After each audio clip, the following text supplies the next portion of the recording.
ओम शांति। आज 13 अप्रैल 2023 की बाबा की साकार मुरली सुनेंगे। बाबा कहते हैं, मीठे बच्चे, आपस में अविनाशी ज्ञान रत्नों की लेन देन करके एक दो की पालना करो, ज्ञान रत्नों का दान करते रहो। प्रश्न, अपने आप को अपार खुशी में रखने का पुरुषार्थ क्या है? उत्तर, खुशी में रहने के लिए विचार सागर मंथन करो, अपने आप से बातें करना सीखो। अगर कर्म भोग आता है तो खुशी में रहने के लिए विचार करो। यह तो पुरानी जुती है, हम तो 21 जन्मों के लिए निरोगी काया वाले बन रहे हैं। जन्म जन्मांतर के लिए यह कर्म भोग समाप्त हो रहा है। कोई भी बीमारी छूटती है, आफत हट जाती है तो खुशी होती है ना। ऐसे विचार कर खुशी में रहो। गीत माता ओ माता। ओम शांति। यह है माताओं की महिमा। वंदे मातरम। हे माता, तुम शिव बाबा के भंडारे से सबकी पालना करती हो। इस प्रकार की पालना अविनाशी ज्ञान रत्नों की पालना करती हो, अथवा ज्ञान अमृत के कलश से तुम्हारी पालना होती है। तुमको शिव बाबा के भंडारे से अविनाशी ज्ञान रत्नों का खजाना मिलता है। वास्तव में महिमा शिव बाबा की ही है। वह करण करावन हार है। माता है जगत अम्बा। जरूर और भी माताएं होंगी, तो यह महिमा माताओं की है। माता हमारी बहुत अच्छी पालना करती है। शिव बाबा के यज्ञ में जो रहने वाले हैं, उन्हों की भी पालना होती है, और अविनाशी ज्ञान रत्नों से भी माताओं द्वारा पालना होती है। मेजॉरिटी माताओं की है। बहुत हैं जो भाई भी बहनों की पालना करते हैं। दोनों एक दो से ज्ञान रत्नों की लेन देन करते एक दो की पालना करते हैं। भाई बहन का, बहन भाई का बहुत रूहानी प्यार होता है। इस दुनिया में तो एक दो के दुश्मन भी होते हैं, एक दो को बिकार ही देते हैं। यहाँ अविनाशी ज्ञान रत्नों का खजाना देते हैं। तुम हो बहन भाई ब्रह्मा कुमार कुमारियाँ। तुम्हारा नाम भी बहुत भारी है। प्रजापिता ब्रह्मा के जरूर कुमार कुमारियाँ होंगे। यह बुद्धि से काम लिया जाता है। गीत में माताओं की महिमा है। जगदम्बा सरस्वती है तो जरूर और भी बच्चे बच्चियां होंगे, गोया फैमिली होगी। यह भी समझने की बात है ना। प्रजापिता लिखा हुआ है ना। ब्रह्मा को कहा जाता है प्रजापिता, तो जरूर कोई समय ब्रह्मा द्वारा प्रजा रची गई होगी। ब्रह्मा है साकारी सृष्टि का पिता। गाया हुआ है, प्रजापिता ब्रह्मा द्वारा ब्राह्मण कुल की रचना हुई। आदि सनातन पहले पहले ब्राह्मण हो जाते हैं। वास्तव में आदि सनातन देवी देवता धर्म कहना यह रॉन्ग है। वह तो है सतयुग का धर्म। यह आदि सनातन ब्राह्मणों का धर्म जो है, वह प्रायः लोप हो गया है। देवता धर्म से भी पहले यह ब्राह्मण धर्म है, जिसको चोटी कहते हैं। इनको कहा जाएगा संगम युगी आदि सनातन ब्राह्मण धर्म। कितना अच्छा राज है समझाने का। बाबा ने समझाया है, पहले जब कोई आते हैं तो उनको बाप का परिचय दो। यह है मुख्य। ब्राह्मणों की तो राजधानी है नहीं। लिखा जाता है, सतयुगी डीटी वर्ल्ड सावरंटी तुम्हारा ईश्वरीय जन्म सिद्ध अधिकार है। देवी देवता धर्म तो बरोबर है, परंतु उन्हों को यह राजधानी कब और कैसे मिलती है, वह भी समझाना पड़ता है। इसीलिए त्रिमूर्ति चित्र सामने रखना जरूर है। इसमें लिखा हुआ है, स्वर्ग की बादशाही जन्मसिद्ध अधिकार है। किस द्वारा, वह भी लिखना पड़े। यह बोर्ड बनवाकर हर एक अपने घर में लगा दे, जैसे गवर्नमेंट के ऑफिसर्स के बोर्ड होते हैं ना। कोई पास बैज मेडल्स रहते हैं सबकी अपनी अपनी निशानी होती है, तुम्हारी भी निशानी होनी चाहिए।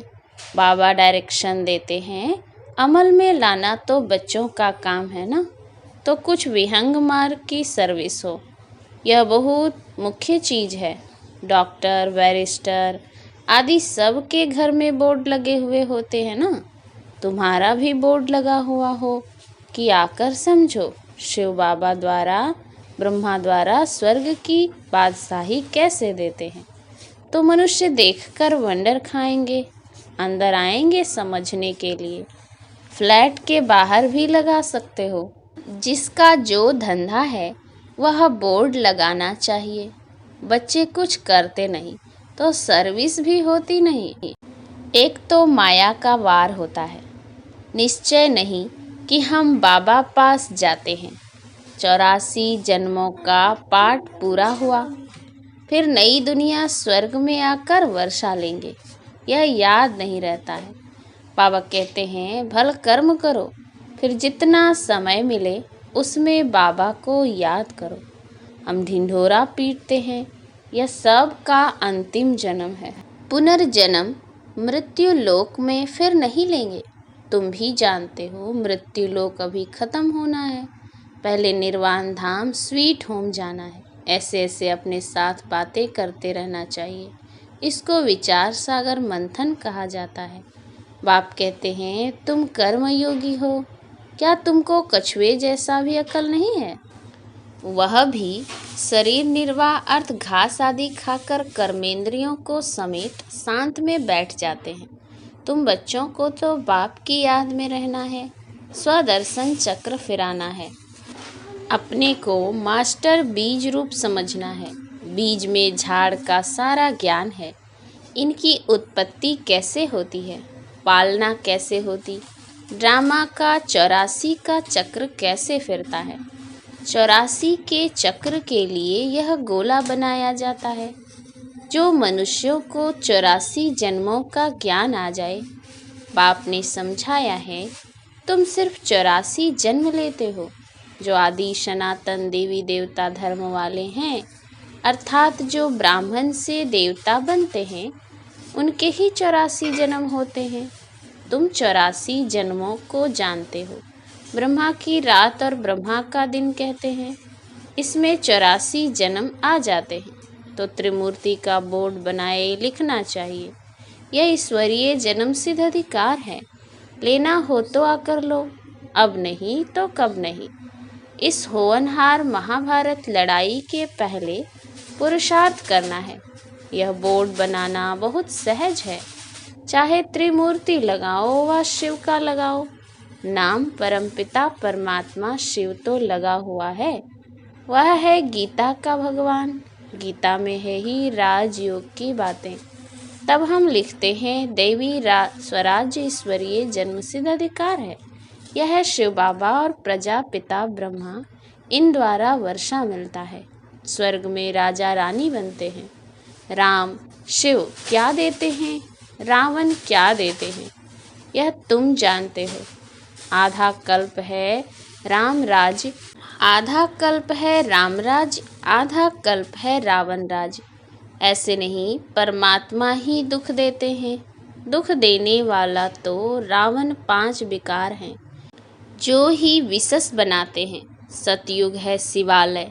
बच्चों को भिन्न भिन्न प्रकार की समझानी रोज मिलती है, तो खुशी में रहना चाहिए ना। तुम जानते हो शिव बाबा पढ़ाते हैं। ऐसे नहीं कि साकार को याद करना है। शिव बाबा हमको ब्रह्मा द्वारा सहज राजयोग सिखलाते हैं। शिव बाबा आते ही हैं प्रजापिता ब्रह्मा में। प्रजापिता ब्रह्मा और किसको कह नहीं सकते। ब्राह्मण भी जरूर चाहिए। बाप आकर सच बतलाते हैं, गाया भी जाता है। सेकंड में राज्य भाग। बच्चे कहते हैं हम शिव बाबा के बच्चे हैं, वह है ही स्वर्ग का रचयिता, तो जरूर हमको स्वर्ग की राजाई देंगे। और क्या देंगे? बाबा कैसा वंडरफुल है, 1 सेकंड में जीवन मुक्ति जनक को मिली, यह भी गाया हुआ है। तुम जानते हो अब हम शिव बाबा के बने हैं। शिव बाबा को जरूर याद करना है। जब बाप की गोद ली है जिससे स्वर्ग का वर्षा मिलता है, उनको और वर्षे को याद करना है। जैसे बच्चे धर्म की गोद लेते हैं तो जानते हैं पहले हम फलाने का बच्चा था, अब फलाने का हूँ। उनसे दिल हटती जाएगी और इनसे जुड़ती जाएगी। यहाँ भी तुम कहेंगे हम शिव बाबा के एडॉप्टेड बच्चे हैं। फिर उस बाप को याद करने से फ़ायदा ही क्या। मोस्ट बिलवेड बाप इतनी बड़ी संपत्ति देने वाला है। बाप ही मेहनत करके बच्चों को लायक बनाते हैं। ऐसे बाप को तुम घड़ी घड़ी भूल जाते हो और तो सब तुमको दुख देने वाले हैं, फिर भी उन्हों को याद करते हो और मुझ बाप को भूल जाते हो। रहो भल अपने घर में, परंतु बाबा को याद करो। इसमें मेहनत चाहिए, तभी पाप विनाश होंगे। यह तो सारा कब्रिस्तान बनना है। बच्चे मेरे बनो, गोया विश्व के मालिक बनो। तुम जानते हो बाबा के बने हैं, फिर स्वर्ग के मालिक हम अवश्य बनेंगे। खुशी का पारा चढ़ना चाहिए। यह भी जानते हो यह पुराना शरीर है, कर्म भोग भोगना पड़ता है। बाबा मम्मा भी खुशी से कर्म भोग भोगते हैं। फिर भविष्य 21 जन्म का सुख कितना भारी है। यह तो पुरानी जूती है, अभी कर्म भोग भोगते रहेंगे, फिर 21 जन्म के लिए इनसे छूट जाएंगे। कोई बीमारी छूटती जाती है तो खुशी होती है ना। कोई आफत आती है फिर हट जाती है तो खुशी होती है ना। तुम भी जानते हो अब जन्म जन्मांतर की आफतें आ रही हैं। अभी हम बाबा पास जाते हैं। यह है विचार सागर मंथन कर पॉइंट्स निकालना। बाबा राय तो बतलाते हैं ऐसे ऐसे अपने से बातें करो। हमने 84 जन्मों का चक्र पूरा किया, अब बाबा पास जाते हैं, फिर बाबा से वर्षा पाएंगे। साक्षात्कार भी करते हैं। इसमें परोक्ष और अप्रोक्ष है। जैसे मम्मा को कोई साक्षात्कार नहीं हुआ, बाबा ने विनाश और स्थापना का साक्षात्कार किया। इनको भविष्य का साक्षात्कार एक्यूरेट हुआ है, परंतु पहले यह समझ में नहीं आता कि हम यह विष्णु बनेंगे। पीछे समझते गए। इस विकारी गृहस्थ धर्म से अब निर्विकारी गृहस्थ धर्म में जाते हैं। तत्त्वम तुम भी बाबा की पढ़ाई से ऐसे बनते हो। रेस करनी चाहिए। बाकी गीत में है मम्मा की महिमा, तो तुम जान गए हो जगदम्बा किसको कहा जाता है। वास्तव में माता पिता कौन है? वह तो निराकार बुद्धि में है। पिता तो गॉड फादर ठीक है, वह निराकार है। माता तो निराकार हो न सके। फादर निराकारी है, जरूर वर्षा देंगे तो यहाँ आना पड़े ना। जो अपना परिचय दें तो इनको माता पिता बनना पड़े, तो यह बड़ी माता हो गई। दादा है निराकार। कितनी वंडरफुल बातें हैं। दादी ग्रैंड मदर तो कोई बन न सके। यह ब्रह्मा तो मेल हो गया क्योंकि मुख वंशावली है। बाप कहते हैं कितना गुह्य राज है जो कि समझाता हूँ। कोई की बुद्धि में बैठ नहीं सकता कि माता पिता कौन है। वह समझते हैं कृष्ण के लिए। फर्क सिर्फ यह किया है, इसको कहा जाता है एकज भूल। कोई तो कारण बनना चाहिए ना। क्या भूल होती है जो भारत इतना दुखी होता है? अभी तुम जानते हो किसने भुलाया, कारण क्या हुआ जो भूल गए। बरोबर माया रावण ने बेमुख किया है। जैसे बाबा करण करावन हार है, वैसे माया भी करण करावन हार है। बाप करण करावन हार सुखदाता है, वह करण करावन हार दुखदाता है। माया बाप से बेमुख कर देती है। अब बाप खुद कहते हैं, हे आत्माएं, निरंतर मुझ बाप को याद करो। तुम हमारे बच्चे हो, तुमको वर्षा लेना है, सिर्फ मुझे याद करो। तुम्हारे विकर्म विनाश हो जाएंगे। यह बेहद के बाप से मत मिलती है ब्रह्मा द्वारा। गुरु ब्रह्मा तो मशहूर है, वह फिर कह देते ईश्वर सर्वव्यापी है, बेअंत है। आगे हम भी समझते थे यह ठीक कहते हैं। अभी समझते हैं कि यह तो रामन माया ने कहलवाया है। एक तरफ कहते नाम रूप से न्यारा है और फिर कहते सर्वव्यापी है। दो बात इकट्ठी हो न सके। बस गुरु ने जो कहा सो मान लिया। माया भूल कराती है, नीचे गिराती है, फिर बाबा अभूल बनाते हैं ऊंच चढ़ाने लिए। बाबा तदबीर तो बहुत अच्छी कराते हैं, फिर अपनी तकदीर बनानी है, बाप को याद करना है। यह तो सहज है। कन्या की जब सगाई हो जाती है तो उनके पीछे एकदम चटक पड़ती है ना। वैसे अब तुम्हारी सगाई होती है शिव बाबा से तो उनको चटक पड़ना चाहिए। बाप कहते हैं तुम मुझे याद करो तो तुम्हारी आत्मा पवित्र बनेगी, तो तुम मेरे साथ चलेंगे। मैं तुम्हें नैनों की पलकों पर ले चलूँगा। सिर्फ तुम मुझे याद करो तो मैं गारंटी करता हूँ तुम पापों से मुक्त हो जाएंगे। एम ऑब्जेक्ट बिगर पुरुषार्थ कैसे करेंगे? यहाँ अंधश्रद्धा की बात नहीं, यह शिव बाबा की कॉलेज है।